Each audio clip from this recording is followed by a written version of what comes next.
in this world, it's in this world, that's one thing must never do.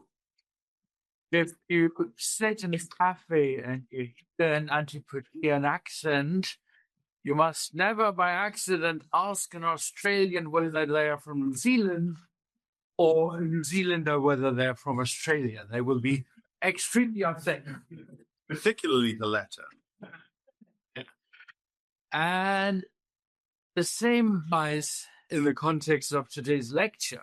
You must never conclude Turku with Tartu, I am told. One is English University in Finland, and the other one, the leading international law place in Estonia. And of course, we are particularly pleased to have Lauri back, because all good things in the world of international law have at some stage been in Cambridge. And Lauri was a visiting fellow here and a great friend of the Centre and the Faculty of Law. He is one of them who sits at the fulcrum of the newly emerging world order or disorder. We had one of his colleagues working here, Tina Payunst, who is now the professor in another university in Tallinn. And she started to obtain her black belts in karate to ensure that in this new world order, Estonia would retain its independence. And she's actually very good. So if I was Mr. Putin, I would think about it twice. So it is a region that has attracted a great deal of interest. Cambridge started a center for some years ago when people thought a little bit exotic. And now it's the place where many things are happening, given that this is seen as, in a way, in the area of confrontation that may yet come. Russian interests have been revived significantly in the world since the 24th of February of 2022. And your first book on Russia and international law came out in 2015, which is a year after Crimea, which was 2014, the forcible acquisition of Crimea. And your second book came out last year, which is this one, which is a fabulous book, which raises really quite an interesting tension or question. You mentioned in your book that there's a difference between being an empire, being imperial, and being an imperialist. And of course, we know that Russia had a Tsar, was an empire, but used to portray itself under the Soviet Union times as the champion of anti-imperialism. That all those sought national liberation would be supported by the Soviet Union.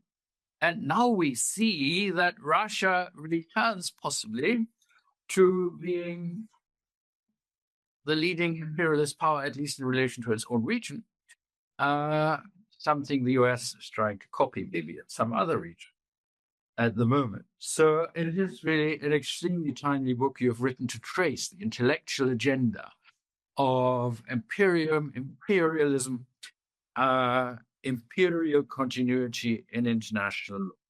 So I'm particularly pleased to hand over the floor to you, and thank you so much for coming.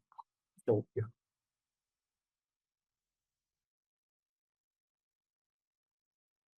Thank you, Professor Weller. Thank you, Mark, for this kind introduction. And it's always a special moment for an international lawyer to speak in this hall because of its history and also about a book project that is in many ways about history. And I think the crux of my message is perhaps mental maps. I remember when this 22 happened, February 24, 1922, 2022, then Ukrainians started to write that they have not been on the mental maps of many people. There was this whole nation, 40 plus million, but actually, many people didn't know too much about it or about its history or about what kind of place it is. And one can extend that to some extent about Russia. It's considering the size of this country, considering what it can do, what kind of upheaval it can create in world politics. We have to ask, how much do we know about Russia's trajectory in international law? And well, the answers vary. Probably different people know different things, but I think language always is one of the obstacles. In this West European setting, international lawyers speak English and French. Perhaps some would know, German and so on. But it's not that this preoccupation with let's say sources also in Russian language are somehow so central to what we do. And I was thinking to use also as visuals a little bit stamps, because when I grew up in late Soviet Union, my father was collecting stamps. He had one pen friend in Eastern Germany and the other one in Czechoslovakia. With him, he wrote in Esperanto, and then they would exchange stamps. This was my first window to the world, also the history. All those British colonies with very exotic names, they all issued their own stamps, and you can learn lots about stamps. They are the representation a country is sending. They are those little propaganda posters. Countries telling us something. I don't think there is a concilium of international lawyers when they issue stamp, but some sort of conciliums there do exist, and then in that sense, it's not formally a source of international law stamps. When I last time checked the ICJ statute, but sometimes it can send us or kind of can tell us something about how the country wants to see us its world events. So that is a 23 stamp from Russia about how Catherine II basically annexed Crimea and other regions at Azov and Black Sea. And of course, so it's fascinating that what is taken from here is an event from the late 18th century. There is no stamp repeating, for example, the Budapest Memorandum in 1994, in which Russia said that borders are guaranteed the way or there was assurances were given. Ukraine gave away nuclear weapons, or that there was also a bilateral border treaty between Russia and Ukraine from February 2003, which once again accepted those 91 borders. Another recent stamp. This was a peace treaty between the Russian and Ottoman empires. I mean, there was a whole range of wars between Russia and the Ottoman Empire in the 19th and 18th centuries, which the Russian Empire expanded to the south, and it was a very interesting aspect of this civilized and uncivilized in the history of international law, because of course the Russian Empire could use this argument that they were part of the civilized as the European Christian, and they argued that the Ottoman Empire was not. So this was further legitimation for expansion. Or another treaty already from the Baltic Sea region. This is the peace treaty of Nystad, or Uusi Kaupungi. The image is taken from the Peterhof castle near St. Petersburg. So the lion is Sweden. The lion's jaws are the hero will break it open and conquer some new territory there, because St. Petersburg was actually, as you know, created on the territory conquered through that war. And this Great Nordic War is actually when Russian historiography of international law starts its kind of counting or interaction with international law. The first writing, arguably, using international law from Russia is from a diplomat in the government of Peter the Great, the Tsar, a discourse concerning the just causes of the war between Sweden and Russia. And but what is fascinating about it is that ultimately it's from the perspective of today's international lawyers, the key argument there is a justification why previous treaties could be terminated, could be violated.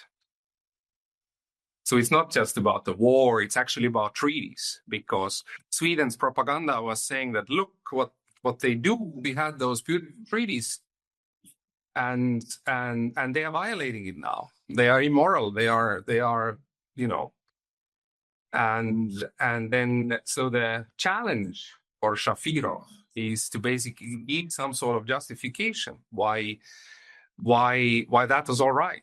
So all kind of register is used there, like Muscovy concluding the previous treaties when it was weak.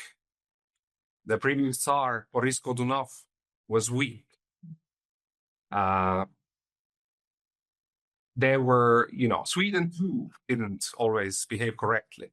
All the kind of things we would also actually see in some contemporary contexts of international legal arguments as well.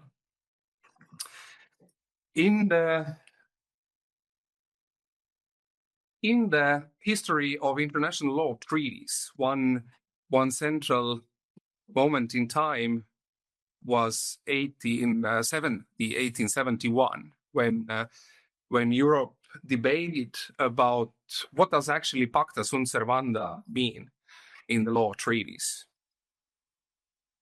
And the context was that Russia had been defeated in the Crimean War of 1853-1856, and a peace treaty had been imposed on Russia, Paris Peace Treaty, which prohibited Russia to have navy in the Black Sea, as well as fortifications on the northern shore of the Black Sea. Now, 1870, the Prussian-French War breaks out, and this gentleman here was born in Estonia, in Haapsalu, Foreign Minister Gortšakov. He's making a proclamation saying that Russia puts its navy back to the Black Sea. So that becomes a kind of question of European order, because the wider question that irritates the other great powers, including this country here, was, you know, can you unilaterally change the clauses of a previous treaty, or what is necessary for that? So that is the famous London Conference and London Proclamation from 1871, where this matter gets discussed. And it adopts the principle that is still, I think, more or less, you know, what international law says today, which is that states cannot unilaterally abandon previous treaties. At the same time, of course, in terms of realpolitik, Russia's navy gets to be in the Black Sea. Very interesting lesson. A general kind of admonition, one cannot do that, but in a way they can. And that is a very interesting aspect. I've been all my life fascinated by Fyodor Fyodorovich Martens, or Friedrich Martens, who was the foremost Tsarist Russian international lawyer, and he was born in Pärnu in today's Estonia, and spent his childhood there. And in his work, one can see this kind of late 19th century imperial thought about treaties. First of all, he thought that treaties were central. He was someone who edited the 15-volume collection of Russia's treaties with other European great powers, introducing with each significant treaty the history and politics of those treaties. But on the level of ideas, he said that don't put too much faith in pacta sunt servanda. It's basically what is the real rule of international relations is this clausula rebus stantibus, or fundamental change of circumstances. So he's a proponent of that. He says that Russia behaved correctly in this 1870-71 incident. And he says that, well, just accept this is how things are. This is how international law works. Great power will terminate its previous agreements or will kind of change it unilaterally if it can. If you talk with Germans about the history of clausula rebus stantibus, everybody knows, of course, the book by Erich Kaufmann from before World War I, clausula rebus stantibus und das Wesen des Völkerrechts, or the nature of international law. And they think it's a kind of German invention of revisionism, of this imperialism to justify unilateral ending of treaties. But it's when you read the Kaufmann book, the main cases he refers to is Tsarist Russia. So in that sense, it's also a migration of ideas, the transfer of ideas. It was not only that particular case, but another case related to port of Batumi in today's Georgia, then back then part of Tsarist Russia, then when Russia unilaterally ended its kind of Porto Franco status. And and Russia even went to the first Hague Peace Conference in 1899, actually, with this idea that we can make those agreements as long as everyone understands that, of course, agreements can also be changed unilaterally, terminated unilaterally. So this is in the nature of peace treaties. And now I come perhaps to the next period in Russia's history, which is the Soviet Union. When I walked today to the Lauterpacht Center, I saw there was a poster by Revolutionary Communist Party, and it said, "Down with the war criminals, fight imperialism. Join our party today." And of course, the big question is, what is imperialism? How do we define it? Lenin said that imperialism is the highest stage of capitalism, and that has proven quite a successful concept in the sense that I think people have, and in that sense, the Soviet Union, Soviet Russia, they talked about themselves as they are the foremost power fighting imperialism. Imperialists were the Western nations. One famous manifestation that were Soviet-Russian treaties with, let's say, at that time it was an Oriental power. So this is a stamp celebrating the treaty with Afghanistan from actually 1919. And the Soviets put heavily their own discourse into those treaties, into their preamble. So they were also political documents. They were saying that we are now all fighting against imperialism. By the way, some of the treaties are actually tricky, whether they did so because, for example, the treaty with Persia, it talked about this common interest to fight against imperialism, but it also gave rights to Soviet Russia to introduce its military forces in Iran or in Persia when certain conditions are fulfilled, and that actually also happened during World War II based on those treaties. In any case, you have these are stamps, both Soviet and Russian stamps, celebrating the famous 1960 UN declaration on the independence of colonial countries and peoples. And basically, the whole discourse in Russia about Russia is that, well, the country did not have colonies, therefore it was entitled to somehow criticize the West European empires, for instance, and it actually continues until today in the General Assembly. It's always Russia who initiates, or it's one of the initiators of the resolutions who talk about colonialism. At the same time, in terms of method, one thing that I looked in my research were Soviet legal periodicals from the 1960s, and especially at the time of those UN debates, there is like a double discourse in Russia. So on the one hand, the Soviet leaders, they are saying in the UN, look, Russia solved the issue of imperialism with the Bolshevik Revolution of 1917. You guys didn't do it as well. But in the Soviet journals such as Sovetskое государство и право or Soviet State and Law, there is very strongly this message that smaller peoples of the Soviet Union have to be happy that they are so lucky that they got in contact with the more developed people. So let's keep it that way. So there is a kind of different messaging. But back to treaties.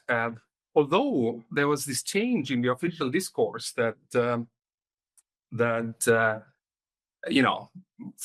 1917 onwards, Soviet Russia is anti-imperialist power. Actually, in the conceptualization of treaties, very little changes in the interwar period. For example, both leading international law scholars in Soviet Russia in the interwar periods, Evgeny Korovin and Evgeny Pashukanis, but especially Pashukanis in the 1930s, they have a completely realist take on nature of treaties.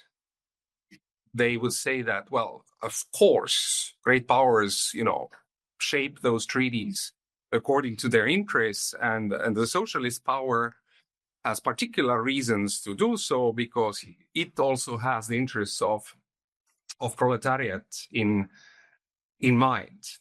And that creates this, so there is a clear continuity. Martens, the imperialist, Tsarist international lawyer, is essentially telling the same thing about treaties as are saying those Soviet international lawyers during the 1920s and 30s. Also, I think Russia's history demonstrates that when we talk about treaties and countries' national interests, it's not just some fancy multilateral treaties that are most important, because countries' territory can be defined through treaties. In fact, Russian Empire expands a lot with the use of treaties.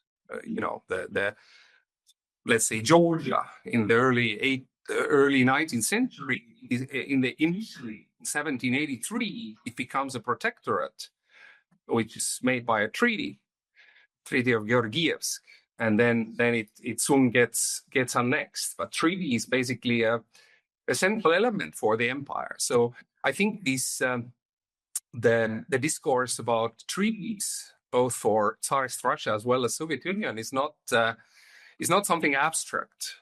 Let's see what is our preferred international law, but it's very, very much related to what happens to the empire.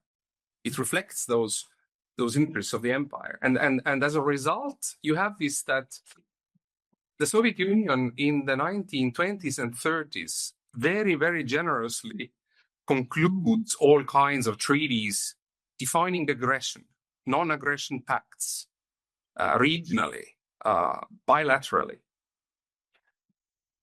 And they always, after the Soviet Union gets accepted to the League of Nations in 1934, they are basically making the speech that, look, we are always a step ahead of everyone in terms of treaties, in terms of their progressiveness.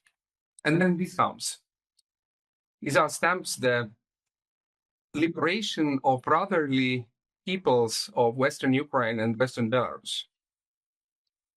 And this is really the central debate between also today's Russia and let's say countries like Poland and the States, probably Finland, about the origins of World War II. So basically, in many ways, we have for many decades heard the story how 1st September 1939 is aggression, but 17th September 1939, it's, as the stamps say, liberation, but basically something else than what the Nazis did. And yeah, I think officially the Russian state with Putin even today holds to this version, because it's so strongly linked to this national narrative and probably interests about where we all come from. Okay, so basically, to wrap up on treaties, I realized that even that there are in the Russian scholarship of international law, even after 2014 with Crimea and after 2022, this argument of fundamental change of circumstances comes up because there is this realization that, well, probably Russia has promised in the past through those treaties and agreements things that it has now acted contrarily to, and then this is again the revival of this argument, and that is of course, I would say, worrisome in the sense that during this UN period, including in the Vienna Convention on International Law treaties, we kind of have thought we have settled those things. We have thought that you cannot unilaterally somehow terminate a significant, geopolitically significant treaty, but in a way, Russia is now trying out whether you can or whether you can't. Will they accept it or not? So the other interesting theme which I have found is this whole debate about state continuity or state succession. I think only gourmets of international law are into that literature, that part of literature. You know, what exactly is state continuity, what is state succession, but somehow the conceptual core idea is that these terms are somehow opposites, almost analytically, in the sense that in the case of state continuity, the previous state continues as subject of international law, even though there are some changes. And with state succession, somehow there is some sort of inheritance between states that are not the same state. But I have bad news here. In Russia's case, it's all very messed up. Basically, it's a kind of part of international law where everybody can argue anything. So it's not very easy to say whether. So basically, I think what Russia has adopted is the concept of flexible state continuity, in the sense that, well, based on basically interest, based on necessity, and there have been two phases of that debate. One was in the 1920s, in the 1930s, 1940s, when the Soviet scholars had to answer the question: is Soviet Russia, is the Soviet Union the same state as Tsarist Russia or not? And of course, the second round of the same debate is the post-Soviet Russian Federation the same state as Soviet Union? And you have had, you have both concepts are represented, but I think some sort of idea of state continuity always comes through. But why do I call it flexible? Because, well, it has been used flexibly. So, for example, Soviet scholars said that we are the same state as Tsarist Russia, but that does not mean that Soviet Russia has to pay Tsarist Russia's debts, for instance. And one particular argument was also special nature of international law in socialist countries. So if there was no better argument could be made, then the same concept could give a different meaning in a socialist country. That is literally what these Soviet scholars writing about state succession and state continuity say in the end of their argument, that look, maybe in your country, it's kind of line of argumentation, it's not possible, but it's possible here because, you know, we are representing a higher stage of societal evolution. So in that sense, and the same flexibility then after the new Russian Federation, because now it is necessary to abandon certain Soviet solutions. Now we hear that Soviet drawing of borders or the Soviet reliance on self-determination was a bad idea. So these can also be state continuity, but with the possibility to revise those things. Or again, going back to these secret protocols of the Molotov-Ribbentrop Pact of 1939, in December 1989, I think the Soviet Parliament adopted the resolution calling that null and void these secret protocols. And now I read a book by a leading Russian scholar which argues that this declaration was null and void. So it's very interesting.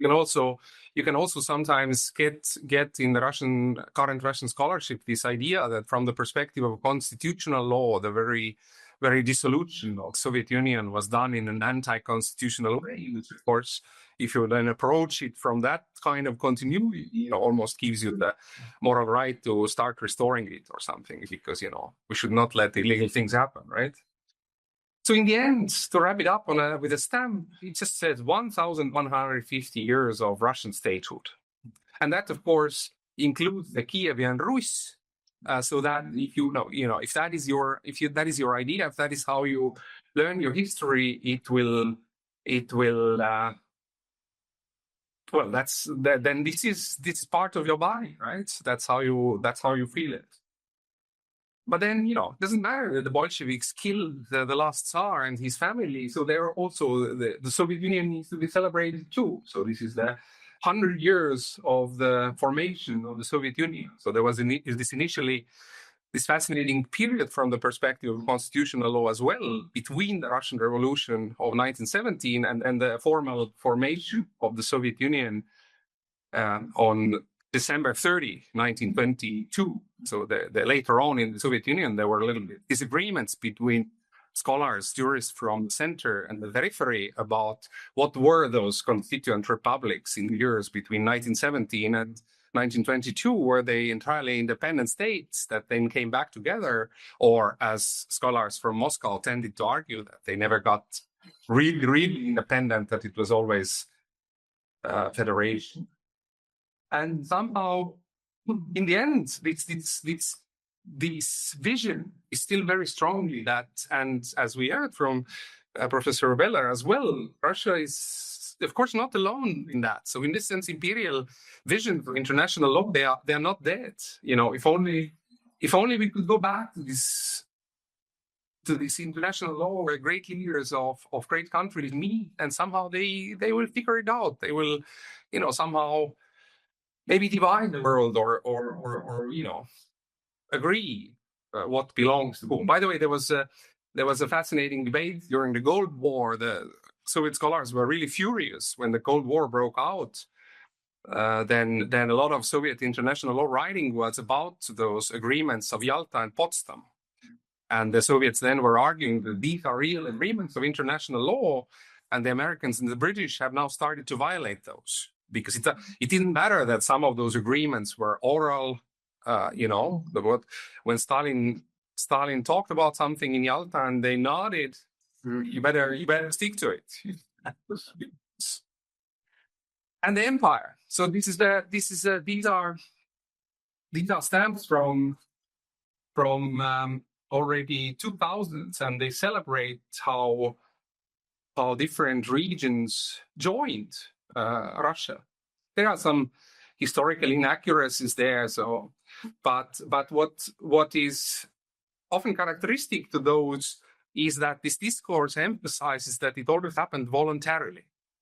They came and they asked to be joined. In fact, last November, when I was teaching in Kyrgyzstan's capital city of Bishkek, there's a huge column from 20 years ago which says that 100 years from the voluntary joining of this Kyrgyzstan territory with the Russian Empire, and then you zoom in, you see what happened. Then it's not always that voluntary. Now there are wars and there are alliances and treaties, and these treaties are broken. But I guess that's also how successful empires operate, in the sense that it doesn't. What is true in those matters? What matters is the narrative that is told, what kind of monument you can put up. If everybody sees a monument or a stamp that says that the unification was voluntary, then, what else do we know? Anyway, there are more of this stuff, more of these continuities, more of these examples based on the history in that study that recently came out. And I thank you for your attention. In case you have questions or comments, I would be glad.